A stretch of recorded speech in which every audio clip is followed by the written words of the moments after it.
Welcome to the Bourbon Jerk.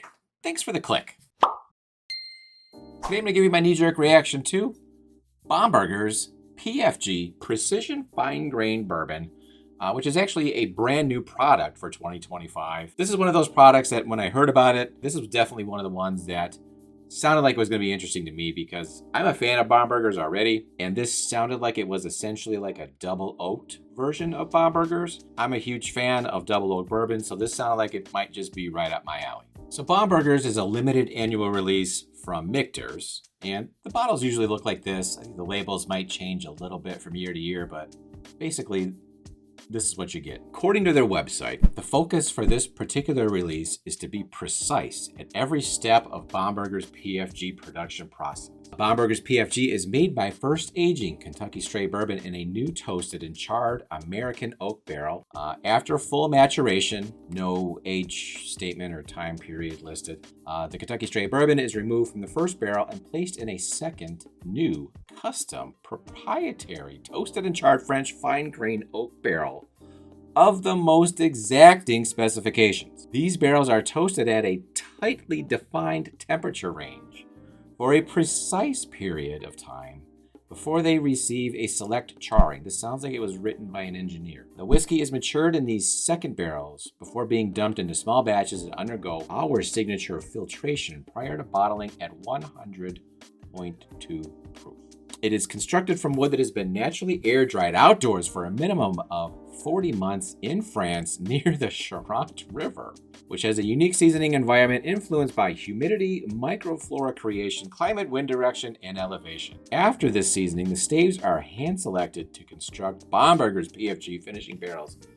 There you have it. Wow, that's a mouthful. I am out of breath, basically. What you want to know is this. Is it any good? Let's give it a rip.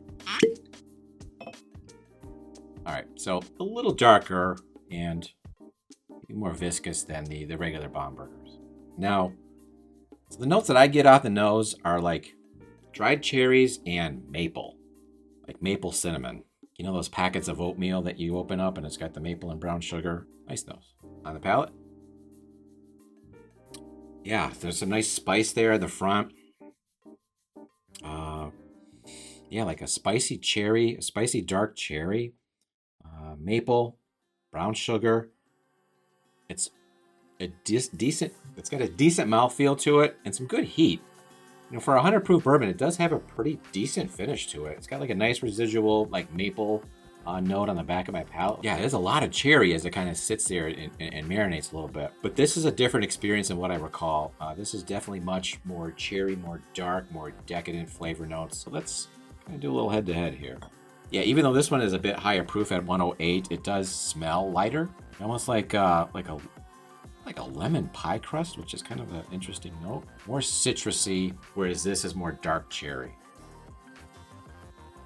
Yeah, and on the palate, this one is just a straight caramel bomb.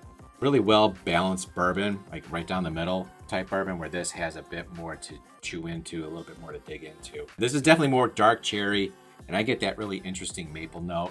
Whereas this is like a light citrus, light floral, and then hits you with the caramel. Can't go wrong with either of these, to be honest. As far as rating this one goes, I would score this easily as legit, borderline elite. The one thing that's holding me back from saying that it's elite is probably that price, that value issue. It's priced pretty high. I mean, I don't know what the age statement is on this.